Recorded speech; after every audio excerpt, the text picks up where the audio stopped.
Hello mamas and dadas, welcome back to my channel. आज मैं यहाँ पे ले आई हूँ एक और बेनिफिशियल वीडियो जिससे आपको बहुत मदद मिलेगी अपनी प्रेगनेंसी में और अपनी प्रेगनेंसी को आप हैप्पीली एंजॉय कर पाएंगे। तो अगर आप मेरे चैनल पे नए हैं तो please subscribe to my channel और आई होप आपने सब्सक्राइब कर ही लिया होगा चैनल को। और अगर आपको ये वीडियो पसंद आए तो लाइक दिस वीडियो। आपने देख तो लिया ही होगा कि टाइटल में क्या था।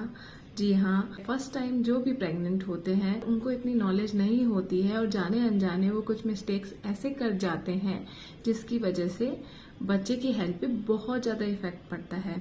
और कई बार तो ऐसा इफेक्ट पड़ता है कि लाइफ लॉन्ग बच्चा सफर करता है। कोई भी पेरेंट जब प्रेग्नेंट होता है तो वो ये नहीं चाहेगा कि उनका बच्चा अनहेल्दी हो। सारे पेरेंट्स यही भगवान से मांगते हैं कि हमारा बेबी बहुत हेल्दी हो, सुपर हेल्दी, सुपर स्ट्रांग हो और बहुत हैप्पी रहे, पूरे लाइफ लॉन्ग बहुत अच्छे से रहे। तो हम जब प्रेग्नेंट होते हैं तो हम हर चीज अच्छे से करते हैं, लेकिन भूल से ही सही कुछ गलतियां ऐसी हो जाती है जो बहुत सीरियस मिस्टेक्स होते हैं प्रेगनेंसी के लिए, बेबी की ग्रोथ के लिए बहुत ज्यादा सीरियस मिस्टेक्स होते हैं। तो आप वो गलतियां ना करो, इसलिए मैं आज यहाँ पर आपको वो मिस्टेक्स करने से रोकने के लिए आई हूँ। तो ये वीडियो एंड तक जरूर देखिएगा, आपके लिए बहुत ज्यादा बेनिफिशियल रहने वाला है ये वीडियो। तो स्टार्ट करते हैं। हेल्दी बेबी सबको चाहिए होता है। कौन नहीं चाहता है कि उसके पास एक हेल्दी बेबी हो। सारे पेरेंट्स ये भगवान से प्रे करते हैं कि उनको एक हेल्दी बेबी मिले, बहुत ही स्ट्रांग हो, उसमें कोई भी डेफिशिएंसी ना हो, किसी भी चीज की कमी ना हो। और बीमारियों का तो पेरेंट्स सोचते भी नहीं है सपने में कि बच्चा सफर करे। तो लेकिन हम जाने अनजाने क्या करते हैं ना, जब गर्ल्स प्रेग्नेंट होती है या फर्स्ट टाइम प्रेग्नेंट होती है या कई बार तो सेकंड टाइम भी प्रेग्नेंट होते हैं, तो हमें ये पता नहीं होता है कि हम जाने अनजाने कुछ मिस्टेक्स कर रहे हैं। जैसे फर्स्ट मिस्टेक मैं बताऊंगी कि हम इस टाइम पे हमारा जी घबराता है कि जी मचलाना स्टार्ट हो जाता है, घबराहट होनी स्टार्ट हो जाती है, वोमिटिंग स्टार्ट हो जाती है, किसी भी चीज से स्मेल आनी स्टार्ट हो जाती है। तो हम क्या करते हैं ना, हम उस चीज को अवॉइड कर देते हैं, हम उस चीज को खाना छोड़ देते हैं, लेकिन उसे वहां से हटाते नहीं है। हम उसे अपने सामने रखे रखते हैं, उसे उस जगह से हटाते नहीं है। और जब तक आप मेरी बात बिल्कुल मानिएगा, अगर जब तक आप उसे अपने सामने से नहीं हटाएंगे तो आप उसको बार बार देखेंगे और रिपीटेडली आपको वही फीलिंग आएगी जो आपको उसको खाने से हुई थी। आपको वही फील होगा, बार बार उसको देख के जी घबराएगा, आपको वोमिट आएगी, आपको अजीब सा फील होगा, आपको वही पुरानी याद आएगी कि मेरे को ये खा के ये हुआ था। तो आप उससे और भी ज्यादा दूर भागेंगे। जैसे एग्जाम्पल के तौर पे आपने कोई फ्रूट खाया और आपका अजीब सा मन हुआ और आपने वोमिट कर दिया, तो आप फ्रूट्स खाना ही छोड़ देंगे। सारी कैटेगरी के फ्रूट खाना नहीं छोड़ना चाहिए, आप सारी कैटेगरी के फ्रूट खाने से डरने लग जाएंगे। तो आपको ऐसा नहीं करना है। आपको जिस चीज से आपको परेशानी हुई है उस चीज को उठा के रख देना है, या उस चीज को घर में ही नहीं लाना है उस दौरान, या अपने सामने से उठा के रख देना है। मान लीजिए आपको ड्राई फ्रूट से किसी से प्रॉब्लम हो गई तो आपने ड्राई फ्रूट ही खाने बंद कर दिया, ऐसे नहीं करना है। आपको उस ड्राई फ्रूट को उठा के रख देना है, काजू को उठा के रख देना है। अगर आपको काजू से प्रॉब्लम हुई है तो 15-20 दिन बाद आप देखेंगे खुद ही वो चीज खाने का मन कर जाएगा और आप वो चीज नॉर्मली ले सकेंगे। अगर आप नहीं लेंगे तो क्या होगा, आप में डेफिशिएंसी स्टार्ट हो जाएगी, क्योंकि हर एक चीज का अलग ही न्यूट्रिशन होता है, हर एक चीज की अलग ही अच्छाइयां होती है। जैसे आप अलग अलग फ्रूट्स में ही देख लीजिए, आप अलग अलग वेजिटेबल्स में देख लीजिए, आप अलग अलग ड्राई फ्रूट्स में देख लीजिए, जैसे मुनक्का हो गई, अंजीर हो गई, सबके अलग अलग फायदे हैं। तो आप अगर एक भी चीज इनमें से अवॉइड करेंगे तो आपको अच्छा, मतलब जो भी बेबी को अच्छा मिलना चाहिए वो अच्छा नहीं मिलेगा। तो आप क्या कीजिए ना, आप उसके अलावा चीजें खाना स्टार्ट कर दीजिए। जैसे आपको किसी दाल से प्रॉब्लम हो गई है मान लीजिए, तो आप बाकी की दालें खाइए। इतनी सारी दाल होती है, उनमें से कोई सी भी दाल आप दूसरी चूज कर सकते हैं जो आपको अच्छी लगे, वो खा सकते हैं। आपको अनाज से प्रॉब्लम हो गई है या आपको गेहूं से प्रॉब्लम हो गई है, रोटी में आपको स्मेल आती है, तो आप दलिया खा सकते हैं और किसी अनाज को खा सकते हैं, सामक खा सकते हैं, राजगिरी खा सकते हैं, आप दूसरे मिलेट्स खा सकते हैं, आप और कोई चीज उसकी जगह खा लीजिए, उसे रिप्लेस कर दीजिए, उसे बिल्कुल से अवॉइड ना कीजिए, आप उसे रिप्लेस कर दीजिए। आप ऐसा नहीं है कि आपको एक अनाज से परेशानी हो गई है तो आप सारे अनाज छोड़ देंगे, ऐसा नहीं है। ऐसा करने से आपको वीकनेस आ सकती है, बच्चे की ग्रोथ रुक सकती है, बच्चे का वेट बढ़ना कम हो जाएगा, बच्चे को बहुत डेफिशिएंसी हो जाएगी। तो आपको ऐसा नहीं करना है। आपको जिस चीज से परेशानी हुई है उस चीज को छोड़ दीजिए और आप दूसरी सब्जियां, दूसरे फल फ्रूट, दूसरी दालें, दूसरी अनाज ट्राई कर सकते हैं। तो आपको ये चीज का बिल्कुल से ध्यान रखना है उसके लिए कि आपको हेल्दी बच्चा चाहिए। आपको ये याद रखना है माइंड में कि अगर हम अच्छे न्यूट्रिशियस फूड नहीं लेंगे तो हमें एक हेल्दी बच्चा नहीं मिलेगा, हमें एक वीक सा बच्चा मिलेगा। तो हम ऐसा बिल्कुल भी नहीं चाहेंगे।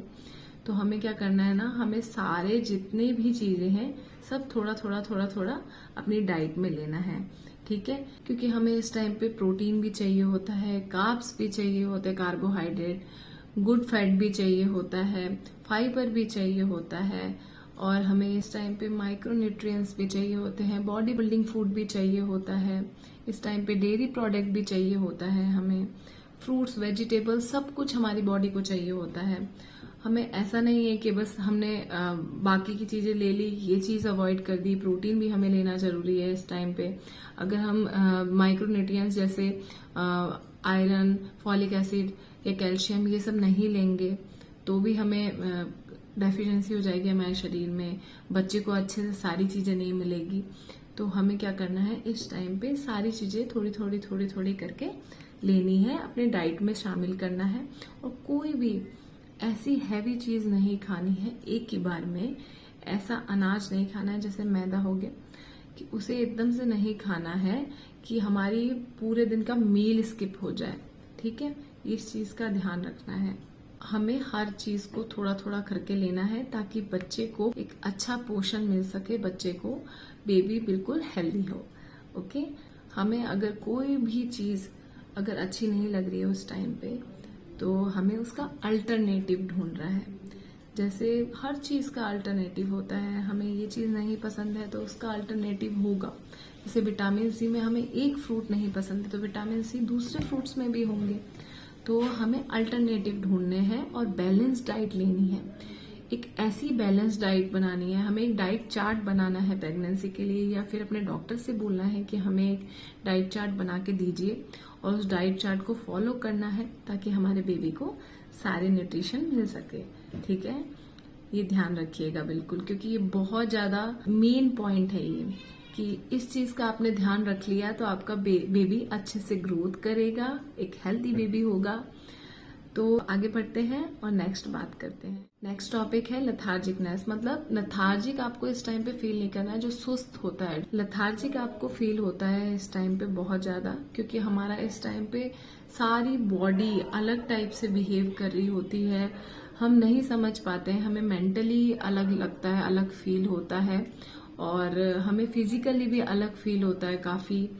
हमारी बॉडी उठने बैठने में परेशान होती है, हमें उठने बैठने में अलग सा फील होता है, हमें नीचे झुकने में परेशानी होती है, हमारी बैक में पेन होता है, कभी हमें गैस्ट्राइटिस की प्रॉब्लम हो जाती है इस टाइम पे बहुत ज्यादा, कभी हमें नींद नहीं आ रही होती, कभी हमें पूरा पूरा दिन नींद आ रही होती है, आलस आ रहा होता है, सुस्ती आ रही होती है, हमें कभी कभी मूड स्विंग्स हो रहे होते हैं, हमें बाहर जाने का मन नहीं करता है, हमें किसी से बात करने का मन नहीं करता है, हमें कुछ भी करने का मन नहीं कर रहा होता है।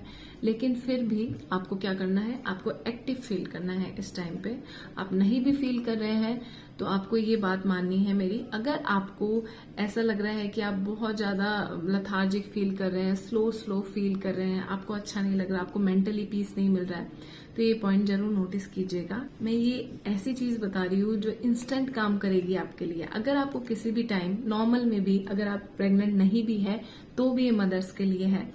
अगर आपको कभी भी एंजाइटी फील हो रही है, डिप्रेशन फील हो रहा है, या आपको स्लो फील हो रहा है, बहुत सुस्ती लग रही है, आपको कुछ भी करने का मन नहीं कर रहा, आपका मन ठीक नहीं है, तो आपको क्या करना है ना, आपको फर्स्ट है, आपको 5 चीजों को, अलग अलग चीजों को देखना है। बाहर जाके बालकनी में, छत पे जाके आपको 5 चीजों को देखना है अलग अलग, बाहर खुले में जाके, अंदर बैठे बैठे नहीं, खुले में जाके 5 चीजों को 3-3 सेकंड के लिए देखना है बाहर जाके।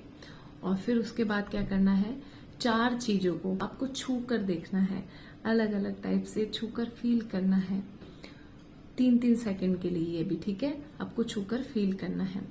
अब क्या करना है, आपको 3 चीजों को सुनना है, मतलब 3 टाइप की नॉइजेस सुननी है, 3 टाइप के अलग अलग की आवाज आपको एनवायरनमेंट में, आप खुले में जाएंगे तो आपको नॉर्मली नेचुरली सुनाई देगी।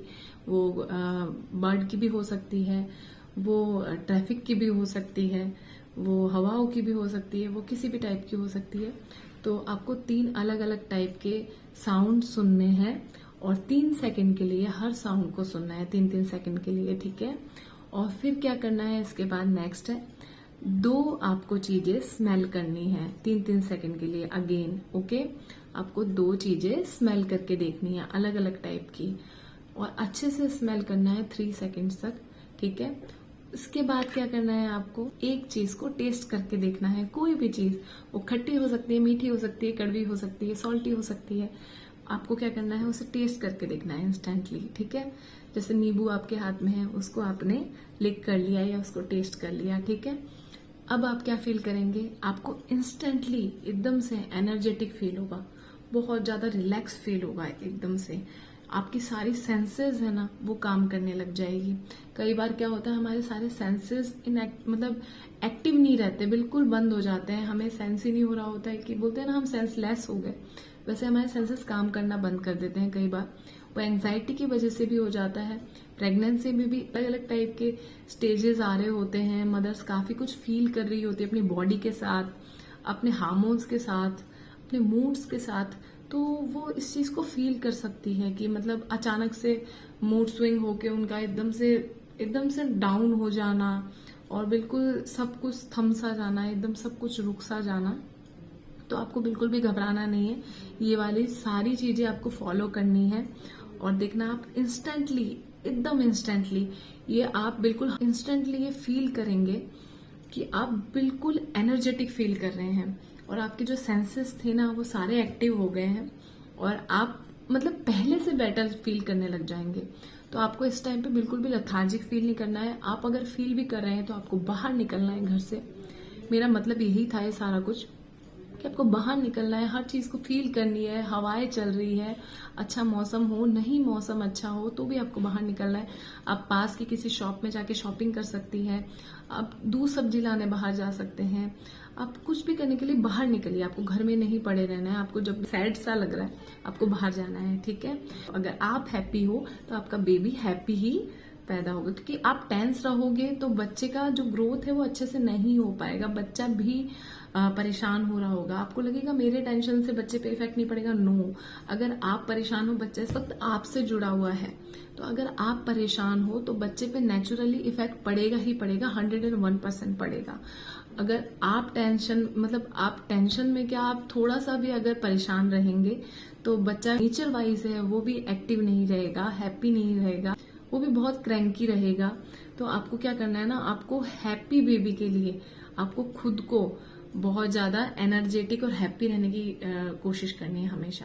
नेक्स्ट, क्रेविंग होना। तो इस टाइम पे क्या होता है ना, ममास को बहुत ज्यादा क्रेविंग होती है, बहुत ज्यादा। और लोग बोलते भी हैं कि आपको जो मन करे वो आप खाओ, आपको क्या मन कर रहा है आपको वही ला के देते हैं। इस टाइम पे आपको चॉकलेट्स खाने हैं, चॉकलेट ला देते हैं, आइसक्रीम लानी है आइसक्रीम ला देते हैं, आपको पिज्जा खाना है पिज्जा ला देते हैं। तो इस टाइम पे मदर्स भी बहुत ज्यादा पैम्पर्ड हुई रहती है, तो वो पैम्पर्डनेस कई बार हार्म कर जाती है उन्हें, जी हाँ। और कई बार उनका लालच भी हार्म कर जाता है। कई बार मदर सोचती है कि आज बाहर का खा लूंगी तो क्या हो जाएगा, कुछ भी नहीं होगा। लेकिन कई बार क्या होता है ना, बाहर के फूड से हमारे स्टमक में इन्फेक्शन हो जाता है और बच्चा बहुत ज्यादा सफर करता है, बहुत ज्यादा परेशान होता है। हमें वो चीज दिख नहीं रही होती है, लेकिन उसकी हेल्थ पे बहुत ज्यादा इफेक्ट करता है। और कई बार हमें फीवर आ जाता है, हम ठंडी चीज खा लेते हैं, कोल्ड कफ फीवर आ जाता है। इस टाइम पे बॉडी बहुत सफर कर रही होती है, बहुत परेशान हो रही होती है। जब मैं प्रेग्नेंट थी तो मुझे डॉक्टर ने साफ साफ कहा था कि फीवर बिल्कुल भी नहीं लाना है। फर्स्ट ट्राइमेस्टर में तो बिल्कुल भी फीवर नहीं लाना है। अगर फर्स्ट ट्राइमेस्टर में फीवर आ जाता है मदर को, तो बच्चे को बहुत ही गंभीर बीमारियां होने के चांसेस रहते हैं। और फर्स्ट ट्राइमेस्टर ही क्या, मैं तो ये बोलती हूँ कि पूरी 9 मंथ की प्रेगनेंसी में आपको अवॉइड ही करना चाहिए कि आपको कोल्ड, कफ और फीवर बिल्कुल भी ना हो। आप ये कोशिश करें कि ठंडा खाना ना खाए या ठंडी जैसे चीजें, आइसक्रीम हो गई, ये खाए ना। मतलब कई मदर्स होता है कि क्रेविंग हो रही है सर्दियों में भी, विंटर्स में भी, तो भी उनको आइसक्रीम ला के दी जाती है कि बच्चा लार टपकाएगा। दिस इज सो रॉन्ग, ये बिल्कुल गलत है।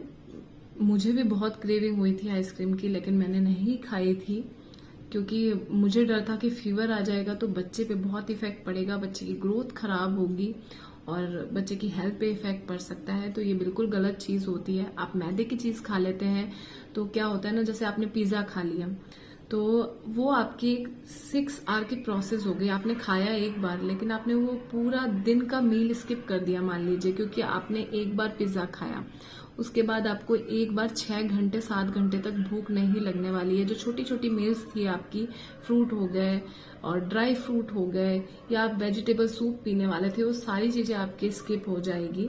तो आपको ये छोटी छोटी गलतियां नहीं करनी है कि आपने भाई, आपको मन किया, आपने घर में बना के भी अगर खा लिया मैदे की चीज कोई भी, तो आपको क्या होगा ना, वो नुकसान ही करेगा, क्योंकि मैदा पचाने में 6 से 7 घंटे लेता है।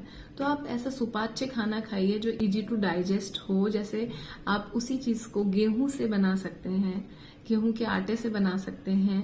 तो आप ऐसी चीजों को खाइए जो जल्दी से पच जाए, ठीक है। आप पतला, मतलब बोलते हैं ना, जितना मोटा अनाज होता है उतना अच्छा होता है। तो आप दलिया खाइए, इस टाइम पे अच्छी अच्छी चीजें खाइए। आपको बाहर का खाने का मन कर रहा है, क्रेविंग हो रही है, मैं समझ रही हूँ, लेकिन आप घर पे ही ऐसी कोई चीज बना के खाइए जिससे वो क्रेविंग भी खत्म हो जाए और आपको नुकसान भी ना पहुंचे और बेबी की हेल्थ पे भी असर ना पड़े, ठीक है।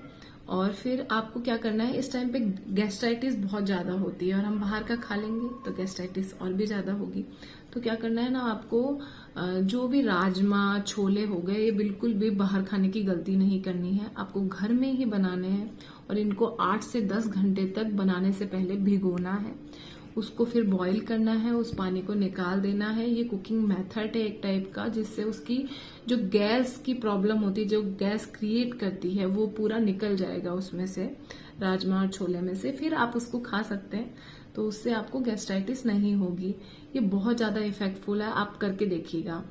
लेकिन आपको बाहर का बिल्कुल भी नहीं खाना है। आपको ये नहीं सोचना है कि भाई हफ्ते में एक बार या महीने में एक बार मैं खा लेती हूँ, कुछ नहीं होगा।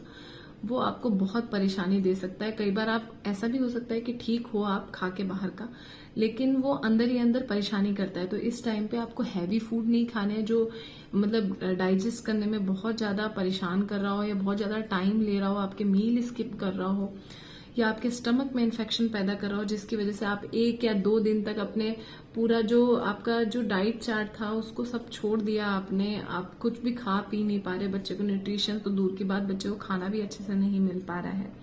तो आपको ऐसा नहीं करना है, बिल्कुल भी गलती नहीं करनी है। ये आपको मिर्ची मसाले जो भी होते हैं, बोलते हैं कि इस टाइम पे चटपटा खाने का मन करता है, मैं मानती हूँ चटपटा खाने का मन करता है, लेकिन आपको मिर्ची अवॉइड करनी है। जो स्पाइसी फूड होता है वो बहुत ज्यादा हार्मफुल होता है स्टमक के लिए।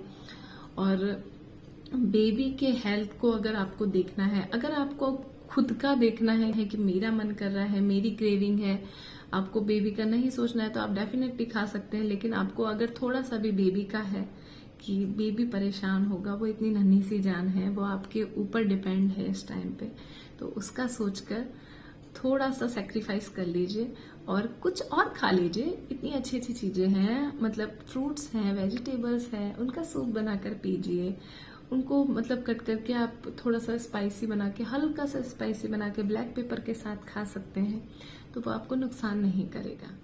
तो ये कुछ पॉइंट्स थे जिससे मतलब आप इन्फेक्शन से मतलब आपको इस टाइम पे कोई भी इन्फेक्शन नहीं होने देना है। स्टमक इन्फेक्शन, फीवर, कोल्ड, कफ, इसका सीधे सीधे इफेक्ट अगर 3rd ट्राइमेस्टर के बाद अगर आपको फीवर आ रहा है, कोल्ड, कफ या इन्फेक्शन हो रहा है, तो वो बच्चा बोलते हैं कि 3rd ट्राइमेस्टर के बाद बेबी को फील भी होने लग जाता है। बेबी जो भी मम्मा फील कर रही होती है वो फील करने लग जाता है। तो सोचिए बच्चा कितना सफर कर रहा है। तो आपको बिल्कुल अवॉइड करनी है, जिससे भी आपको इन सब चीजों का खतरा हो सकता है। जैसे कई बार वेदर चेंज हो रहा होता है, हम ऐसे ही लेयरिंग किए बिना ही क्लोथ्स की बाहर चले जाते हैं और हवा लग के हमें ठंड लग जाती है। ऐसा हमें नहीं करना है। एसी का टेम्परेचर हमने बहुत हाई करके हम सो गए, ऐसा नहीं करना है। अपना ध्यान रखना है बेबी के लिए, अपने लिए भी और बेबी के लिए, क्योंकि आप दोनों ही सफर करने वाले हैं। अगर आपको कोई परेशानी हुई तो वो भी सफर करेगा, उसको परेशानी होगी तो आप सफर करेंगे। तो एक हेल्दी बेबी के लिए आपको ये सारी चीजें फॉलो करनी है और मिस्टेक्स नहीं करनी है। जो जो मिस्टेक्स मैंने बताई है, मैं हमेशा सोचकर आती हूँ कि वीडियो को बहुत शॉर्ट में ही खत्म करूंगी, ताकि आप लोगों को ज्यादा टाइम ना देना पड़े। लेकिन मैं हमेशा डीप में जाके आपको समझाना चाहती हूँ, ताकि आपको पूरी हेल्प मिल सके। आई होप आपको ये वीडियो हेल्पफुल रहा हो। Thanks for watching.